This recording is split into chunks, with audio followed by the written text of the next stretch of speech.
পরের দিন সকালে উঠে আমরা আবার চলে এসেছি। আজকে আমাদের 9টায় বাস ছিল, কিন্তু আমাদের যাওয়া ক্যান্সেল হয়ে গেছে কারণ সবার শরীর খারাপ। আর তারপরে সবার ঠান্ডা লেগেছে, কারোর জ্বর, কারোর হাত পা ব্যথা। আর এত রোদ, মানে আমার সানগ্লাস ভেঙে গেছে আর এই সানগ্লাস সমুদ্রে নিয়ে চলে গেছে। আর এখন হলো আমরা বোট চড়তে যাচ্ছি।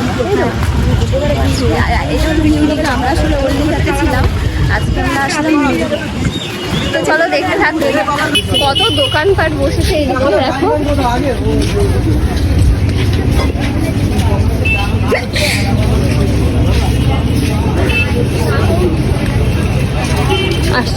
আশেপাশটা দেখো, বেশ ভালো সুন্দর লাগছে। আর এতদিনে এসেছি, আজকে চরম লেভেলের রোদ।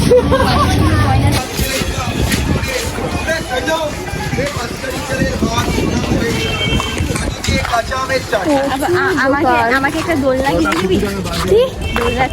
দোলনা চড়বি? বুড়ো বয়সে দোলনা চড়া দিচ্ছি? না, আমার না চড়ার জন্য কোনো বয়স লাগে না। আমাদের দোলনা তুই লাগাবি কোথায়? নিয়ে ঘরে জায়গা আছে, তুই লাগাবি? আর ছাদের ওপরে, ছাদের ওপর আকাশের সাথে ইয়ে করবে। কি হলো?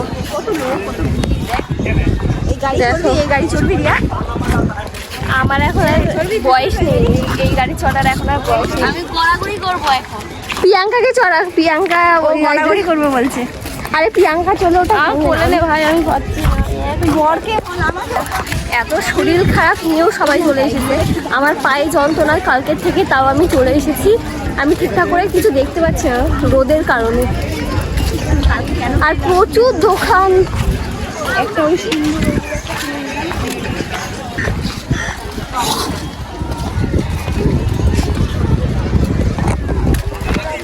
কেমন লাগবে বল পূজা? তো তুই আজকে বোট চড়বি, ভালো লাগবে। আরে আমরা কোনোদিন চড়িনি, এই প্রথম চড়বো।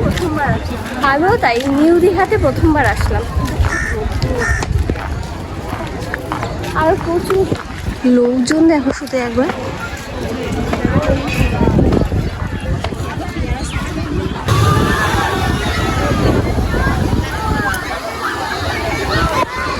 এখন যাচ্ছি সমুদ্রের কাছে কয়েকটা ভিডিও ক্লিপ নিতে।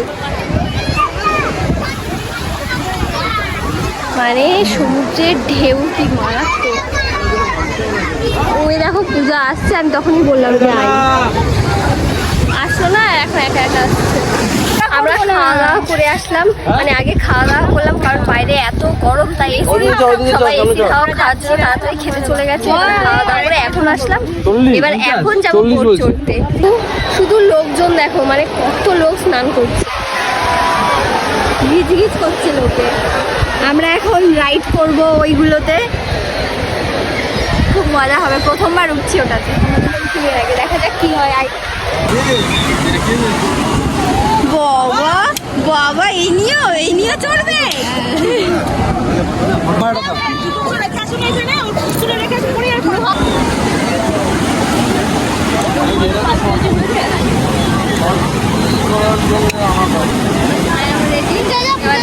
এখানে একটা জিনিস দেখে, কত বড় বড় পেয়ারা সাইজ, একবার শুধু দেখো।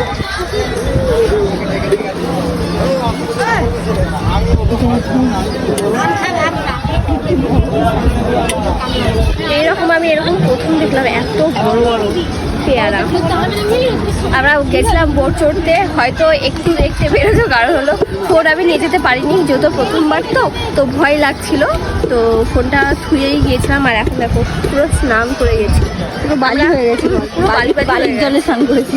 এবার আবার যাবো আমরা ওল্ড দীঘাতে, গিয়ে তারপর সবাই মিলে একসাথে স্নান করবো।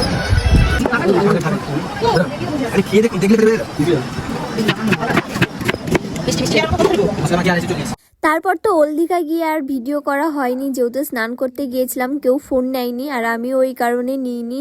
আর এই ব্লগটা না আমার ফোনে অনেক দিন ধরে রয়েছে, ভাবছিলাম ছাড়বো কিন্তু আর ছাড়া হয়নি, কারণ ফোনে অনেক ব্লগ হয়ে গিয়েছিল, যার কারণে আর ঠিকঠাক করে এই ব্লগটা চোখে পড়েনি। আর রাতে গিয়েছিলাম বিচে, আর দেখো কত ঢেউ হচ্ছে।